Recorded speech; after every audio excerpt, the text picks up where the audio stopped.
تو ہو سکتا ہے وہ کہتے ہیں تم سے سینکڑوں علماء اختلاف کرتے ہیں، وہ سنت میں نہیں قرآن میں بھی کریں گے.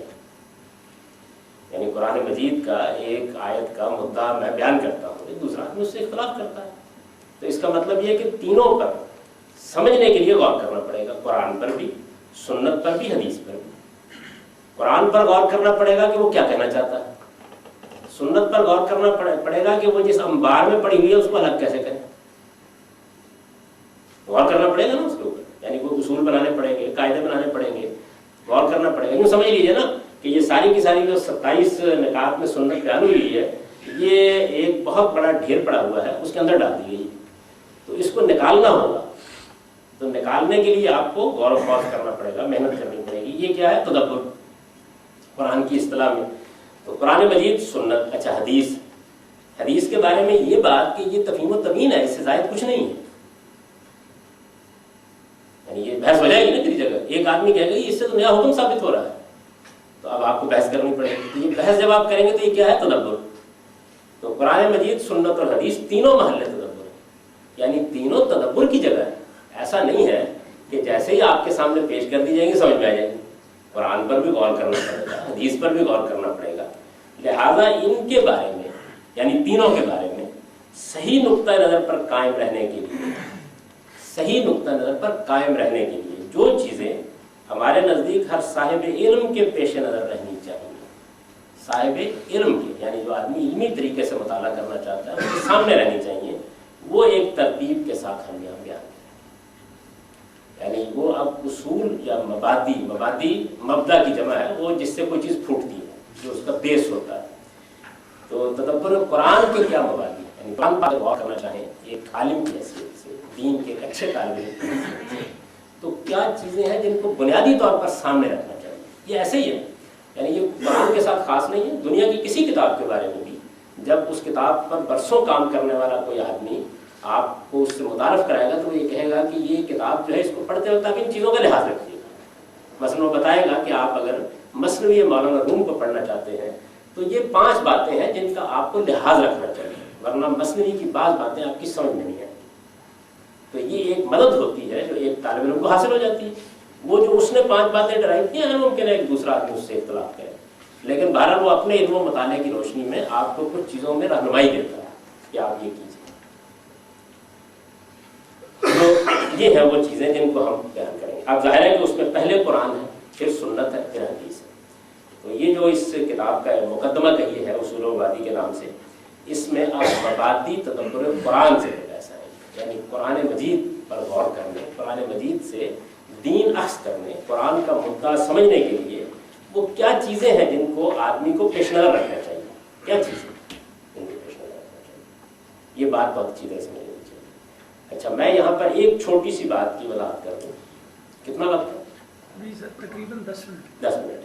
ایک چھوٹی سی بات کی وضاحت کر دوں، اور وہ یہ ہے کہ عام طور پر جب ایک ہمارے مدرسہ فکر سے واقف آدمی اس کو پڑھے گا تو یہ محسوس کرے گا کہ مولانا امین حسن اصلاحی میرے استاذ ہیں، ان کی 2 کتابیں اس موضوع پر ہیں. ایک ان کی کتاب ہے مبادی تدبر قرآن کے نام سے، یہ ان کی بڑی ابتدائی کتابوں میں سے ہے اور بہت بے نظیر کتاب ہے، پڑھنے کی چیز ہے. اچھا، پھر انہوں نے اس کے بعد اپنی تفسیر کا مقدمہ لکھا. یہ ایک ضخیم مقدمہ ہے، جیسے اس کتاب کا ایک مفصل مقدمہ ہے، اسی طرح قرآن کا مقدمہ لکھا ہے. اس میں انہوں نے اپنی اس مبادی تدبر قرآن کتاب کو گویا زیادہ پریسائز طریقے سے پیش کر دیا. اس میں انہوں نے تفسیر کے اپنے اصول بیان کیے، یعنی کچھ چیزیں کی ہیں جس میں بیان کیا ہے کہ تفسیر کے کچھ داخلی وسائل ہیں اور کچھ خارجی وسائل ہیں، ان کو بیان کیا. تو اس کے تقابل میں جب آدمی دیکھے گا تو وہ محسوس کرے گا کہ جو چیزیں وہاں ہیں ان کو بالکل نہیں لیا گیا، بلکہ اس سے بالکل مختلف طریقے سے یہ ساری بحث کرتی ہے، یہ وہ محسوس کرے گا. تو اس میں ظاہر ہے کہ اگر آپ محسوس نہیں کریں گے تو بحث کرنے کی ضرورت نہیں، کریں گے تو میں اس کا فرق واضح کروں گا. اور اس میں صرف چند موٹی موٹی باتیں جو ہیں ان کی طرف اشارہ کر دیتا ہوں. اس وقت میں اس پہ بحث نہیں کر رہا، وقت بھی ختم ہونے والا ہے. مثلا وہ کہتے ہیں قرآن کی تفسیر میں ایک اصول یہ ہے کہ اس میں قرآن کی زبان کو بنیاد بنایا جائے گا. دوسری چیز یہ ہے کہ اس میں اس کے نظم کو، اور تیسری چیز یہ ہے کہ قرآن کے نظائر دیکھے جائیں، یعنی مختلف مقامات پر اسی بات کو قرآن مجید نے کیسے بیان کیا. تو یہ ایک طریقہ ہے اسی بات کو بیان کرنے کا، لیکن میں اس سے اتفاق نہیں کر سکتا. مثلا میرے خیال کے مطابق دنیا میں جو کتاب بھی ہوگی اس کو قرآن زیر بحث ہے.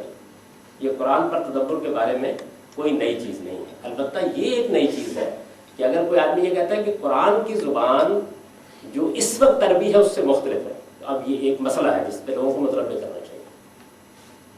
یعنی زبان محض نہیں بلکہ قرآن کی زبان کا عربی زبان کی رائج صورتوں سے اختلاف ایک مسئلہ بن سکتا ہے. اگر قرآن مجید اسی عربی میں ہے جو آج بولی جا رہی ہے اور اس میں کوئی مسئلہ نہیں ہے تو پھر یہ کوئی اصول نہیں ہے. دنیا میں ہر کتاب کی ایک زبان ہوتی ہے. اسی طرح سے نظم یہ ان کے ہاں اس لیے اس اہتمام سے بیان ہو جاتا ہے کہ اس زمانے میں لوگ اس کو مانتے نہیں تھے، ورنہ ہر کتاب میں نظم ہوتا ہے. یعنی کتاب کا مطلب یہ ہے کہ اس کو باقاعدہ مرتب کیا گیا ہے، اس کا ایک نظم ہے. نظائر یعنی قرآن کو مختلف مقامات پر دیکھنا چاہیے. تنہا یہ ایک چیز ہے کہ جو ہے قابل غور، اس کی وجہ یہ ہے کہ قرآن مجید اپنی نوعیت کے لحاظ سے ایسی کتاب ہے کہ وہ ایک ہی مدعا کو مختلف اسالیب سے بیان کرتی ہے. تو اس وجہ سے یہ ٹھیک ہے بات، اس کو میں نے بھی لیا ہے، لیکن اس ترتیب سے باقی دونوں چیزوں کو نہیں. ایک دوسرے اسلوب میں یہ سب چیزیں زیر بحث آئیں گی، لیکن اس اصول پر میں نے اس کو نہیں کیا. تو یہ میں نے آپ کے سامنے کم و بیش 8 گھنٹوں میں یہ 2 صفحے پڑھے اور رفتار اتنی ہے پڑھنے کی.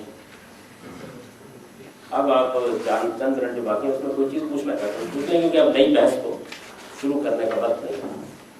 آخری پیراگراف بھی آپ نے پڑھا تھا، اس میں لکھا ہے قرآن سنت اور حدیث یہ تینوں محلے تدبر ہے. قرآن اور حدیث جو ہے یہ بیسکلی ٹیکسٹ ہیں، الفاظ کا مجموعہ ہے. ان کا جو محلے تدبر ہونا ہی سمجھ میں آتا ہے کہ آپ اس سے کچھ ریڈیوس کر رہے ہیں.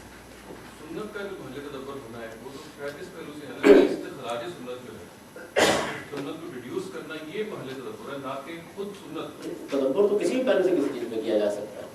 یعنی اصل میں بقیہ جو دونوں چیزیں ہیں وہاں کیونکہ ٹیکسٹ موجود ہے، تو آپ کنٹینٹ پہ کریں گے، یہاں پہ ڈرائیو کرنے میں کریں گے. ظاہر بات ہے. ایک چیز ایک انبار میں پڑی ہوئی اسے نکالنا ہے، اس میں کئی مسئلے ہیں. یعنی اس کا وہ اس کے اندر بات کیا بیان ہوئی زیر بحث آ جائے گی، اس کو نکالتے ہی زیر بحث آ جائے گی. جب تک مثلا میں اگر یہ اصول بیان کروں گا کہ اس کو دین ہونا چاہیے تو اس کا ٹیکس زیر بحث آ گیا. یعنی اس میں جو چیز بیان ہوئی ہے، ایک آدمی یہ کہتا ہے کہ رات کے وقت سوتے ہوئے بتی بجھا کے سونا سننا بیان کرتے ہیں لوگ. یعنی یہ جو لفظ ہے جو سنت سے معلوم ہوتا ہے نا کہ کیونکہ عمل کی ایک چیز ہے، آپ عمل کو پلیس کرتے ہیں دین میں کہ کس جگہ پہ، تو بیسیکلی اس کو ڈرائیو کرنا محل تدبر ہے، نہ کہ سنت بذات خود محل تدبر. نہیں، اس کو اصل میں بذات خود نہیں لکھا ہوا ہے. یعنی کیونکہ آپ باقی 2 کیٹیگری کے ساتھ پلیس کر رہے ہیں، وہاں پہ کنٹینٹ ہے. یہ تو طے ہو جائے گا نا بعد میں کس کو کس چیز سے تدبر کرنا ہے. یعنی یہ تو آگے کی تفصیل ہے. تدبر کے محل تدبر ہونے میں تو کوئی شبہ نہیں ہے، غور کرنا پڑے گا. محل تدبر کا مطلب ہے غور کرنا پڑے گا. ان کے ذہن میں سوال یہ ہے کہ وہ باقی چونکہ ٹیکس سے ہیں اور یہ عمل سے تعلق رکھتا ہے، تو عمل تو واضح نظر آ رہا ہوتا ہے ایک تواتر سے، نہیں یہ عملی تواتر سے منتقل ہو رہا ہے، اس پہ کیا تدبر کریں؟ اس کی وجہ ہے کہ عمل سے بیان ہو رہا ہوتا ہے، کتابوں میں لکھا ہوا ہوتا ہے، حدیثوں میں بیان ہوا ہے. یہ سارے انبار میں گلا ہوا ہوتا ہے. گل مل گئی ہے ملت، تو اس کو نکالنا پڑتا ہے نا اس میں سے. اس میں اصل میں ہر چیز زیر بحث آئی. یعنی ایک حدیث کے اندر بیان ہونے والی بات کو بیان کر رہے ہیں لوگ اور کہہ رہے ہیں سنت، ٹیکس زیر بحث آئے گا. اس میں عملاً اس کی ایک تعبیر بیان ہوئی ہے، اس کا مفہوم زیر بحث آئے گا. یعنی یہ سب کچھ زیر بحث آئے گا. تدبر کا لفظ جو ہے وہ یہ بالکل تقاضا نہیں کرتا. یہاں جو لفظ استعمال کیا گیا یہ تینوں محل تدبر ہے. یہ بھی لکھا کہ ان پر تدبر کرنا، ان میں تدبر کرنا. محل تدبر کی جگہ ہے، غور و خوض کی جگہ ہے. تو غور و خوض آپ ان کی ڈرائیو کرنے میں کریں گے، غور و خوض ان کو سمجھنے میں کریں گے، غور و خوض ان کی تعین میں کریں گے. یعنی جو لفظ استعمال کیا گیا ہے اس لفظ میں کوئی مسئلہ نہیں ہے. تینوں محل تدبر ہے. محل تدبر کرنے کی جگہ ہے. یعنی ان تینوں پر غور کرنا پڑے گا. بس تدبر کا کچھ مطلب نہیں ہوتا. تدبر کا لفظ کسی ٹیکسٹ پر غور کرنے کے لیے خاص نہیں ہے. اللہ کی آیات میں تدبر کرنے کے لیے قرآن کہتا ہے. یعنی وہ جو آسمان و زمین میں بکھری ہوئی تو وہ غور کیا جائے گا. یعنی اس کی تعین میں اس کے 1000 پہلو ہو سکتے ہیں. تو تدبر کا لفظ نہ کسی ٹیکسٹ کے ساتھ خاص ہے، نہ یہ ضروری ہے کہ تدبر صرف ٹیکسٹ ہی میں ہوتا ہے. تدبر کا مطلب ہے غور کرنا. تدبر عربی زبان کا لفظ ہے جس کا مطلب ہے کسی چیز کو الٹ پلٹ کے دیکھنا. ویسے تو تدبر بہت اچھی چیز ہے اور ضروری بھی، لیکن کیا میزان کو سمجھنے کے لیے کچھ زیادہ تدبر کی ضرورت پیش نہیں آتی؟ نہیں، آپ نے غلطی کی ہے. ہر چیز جو علمی چیز ہوگی اس میں ایسا ہی ہوگا. ہم نے کبھی اصل میں دین کو علمی طریقے سے پڑھائی نہیں. اللہ کی واضح دین ہم ہمیشہ معلومات کے طریقے سے پڑھتے ہیں. اللہ کی واضح نصوص میں سے کسی ایک نص کا انکار کر دینا اس کے لیے قتل کی سزا ہے؟ جی، قتل مار دینے کی سزا ہے کسی اللہ کی واضح نصوص میں سے کسی ایک نص کا انکار کر دینا اور اس کو توبہ کے لیے کہا جانا، وہ توبہ نہ کرے تو اس کی گردن مار دی جانی چاہیے. ہمارے علماء کا عام موقف نہیں ہے. میں تو چونکہ اس کا قائل نہیں ہوں تو اس لیے میں یہ زیر بحث لاؤں گا. کیونکہ آپ نے ان کو بہت بڑا عالم قرار دیا اور ان کی کتاب کو اپنی کتاب کا جیسی بات کی، تو اس سے مجھے خیال ہوا کہ شاید آپ اس اتفاق کرتے ہیں. نہیں، میں اتفاق تو نہیں کرتا. اتفاق تو میں نے ان کی پہلی بات سے بھی نہیں کیا جو زیادہ بنیادی. دراصل یہ ملت ابراہیمی یا ابراہیمی دین ابراہیم کی روایت اور سنت کے یہ ہم معنی الفاظ. جی، ملت ابراہیمی ملت کا مطلب ہوتا ہے طریقہ، سنت کا مطلب کیا ہوتا ہے طریقہ. ایک سوال دونوں عربی کے لفظ ہیں. کہ آپ نے کہا تھا کہ قرآن کا امتیاز یہ ہے کہ قومی توسط سے منتقل ہوا ہے، لیکن ہم یہ دیکھتے ہیں کہ مراکش اور افریقہ کے دوسرے چند ممالک میں جو قرآن پڑھا جاتا ہے وہ اس قرآن سے ڈفرینٹ ہے. ٹیکسٹ کی پوائنٹ آف ویو سے بات کریں، ٹیکسٹ ہی ڈفرینٹ ہوتا ہے، تو یہ تو قولی توسط سے پھر ڈفرینٹ ہوگی نا بات، یعنی ایک ڈفرینٹ چیز موجود ہے تعلق. قولی تواتر سے یہ تو مطلب نہیں ہوتا کوئی ڈفرینٹ چیز نہیں ہو سکتی. نہیں، یہ ٹیکسٹ منتقل ہوا ہے. قولی تواتر سے تواتر کا مطلب ہے کہ نسلاً بعد نسلاً لاکھوں لوگ جن کا کسی غلط بات پہ مجتمع ہونا ممکن نہیں ہے اسے منتقل کرنا. اب ایک آدمی کہتا ہے ہمارے پاس بھی ایک قرآن ہے اسی طرح منتقل ہوا ہے، اس پہ بحث کریں گے، دیکھیں گے یہ بحث بھی آئے گی. ابن عبد البر کے بارے سے کہا ہے کہ آپ کو ایک اختلاف کرنا ہے، یعنی دوسرے نقطے میں کہ سنت اخبار احاد سے جو پہلا ان سے نہیں بلکہ انہوں نے جو موقف بیان کیا یہ اصل میں ریپرزینٹ کرتا ہے ہمارے تمام اہل علم کا موقف. یہ میں نے واضح کر دیا تھا کہ ابن عبد البر کا کوئی تنہا موقف نہیں ہے، یہ اصل میں تمام ہمارے سلف کا موقف ہے، تمام اہل علم کا موقف. اجماع میں وہ صرف عمل تو نہیں دیتے، وہ تو نبی صلی اللہ علیہ وسلم کا قول بھی لے لیتے ہیں، آپ تو قول نہیں دیتے. کس میں؟ یعنی جو وہ بات پر بیان کر رہے ہیں، پہلی بات کر رہے ہیں. نہیں ایسا نہیں. آپ کوئی مثال دیں. ایک مثال نہیں کہ جس میں قول کے اجماع کو انہوں نے قبول کیا، ایسا نہیں. وہ سب عملی چیز نہیں، ان کے ذہن میں یہ بات تو موجود ہے نا کہ قول بھی موجود ہے. یہ آپ کو کیسے معلوم؟ یعنی یہ تو آپ کا الہام ہے. ایسا قول فعل تفویض و تسلیم سے ہمیں دین ملتا ہے. ہاں یہ ٹھیک ہے. تو میں بھی کہتا ہوں آپ پہلا جملہ پڑھیں، یہ دیکھیے یہاں لکھا ہوا ہے یہ صرف انہی کا مقام ہے کہ اپنے قول و فعل اور تقریر و تصویب سے وہ جس چیز کو دین قرار دیں. اصل میں سنت میں بہت سی چیزیں جن کی صرف آپ نے تصویب کی، بہت سی چیزیں جو آپ کے عمل میں آئیں، بہت سی چیزیں جن میں آپ نے قولاً لوگوں کو سینکڑوں مرتبہ متوجہ کیا، پھر رائٹ کیا. قول و فعل تقریر و تصویب تو قرآن قول ہے، یعنی وہ تو ہر حال میں ہوگا، وہ ایک ہی چیز ہے. اصل چیز یہ ہے کہ وہ قول و فعل اور تقریر و تصویب جو دین ہے وہ بالاجماع منتقل ہوتی ہے، اور جو دین نہیں ہے یعنی دین کی تفہیم و تبیین ہے، دین کی وضاحت ہے، دین کی شرح ہے، وہ اخبار احاد سے منتقل ہو جاتی ہے. کیوں اخبار احاد سے منتقل ہو جاتی ہے؟ اس لیے کہ وہ دین میں کوئی اضافہ نہیں کرتی.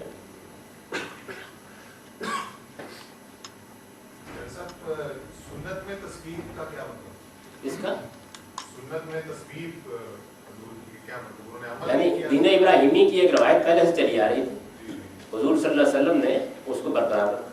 خود بھی عمل کیا ہوگا. اگر وہ آپ کے عمل کرنے کی چیز ہوگی تو کریں گے، اگر عمل کرنے کی چیز نہیں تو نہیں کریں گے. ایسا ہو سکتا ہے کہ ایک عمل کرنے کی چیز ہی نہیں، حضور کے عمل کرنے کی چیز نہیں. مثلا حضرت مسیح علیہ السلام نے نکاح نہیں کیا، تصویر بھی کریں گے نا نکاح. ایک سادہ مثال، حضرت مسیح علیہ السلام کے زمانے میں لوگ دینی حیثیت سے نکاح کر رہے ہیں تو انہوں نے تصویر کر دی، اس کی خود نہیں. اس میں بھی آپ سنت کی فہرست میں دیکھیں بعض چیزیں ایسی ہیں جو یقیناً حضور نے کی ہوں گی، ہم نہیں جانتے.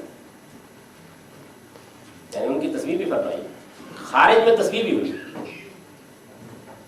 اس سے ہم انفر کرتے ہیں کہ آپ نے بھی کیا ہوگا، لیکن نہ اس کے فعل کی تو روایت ہی نہیں ہو سکتی. یہی طرح ٹائم ہو گیا حیض و نفاس، حیض کے بعد غسل کرنا چاہیے، ظاہر ہے کہ آپ نے اس کی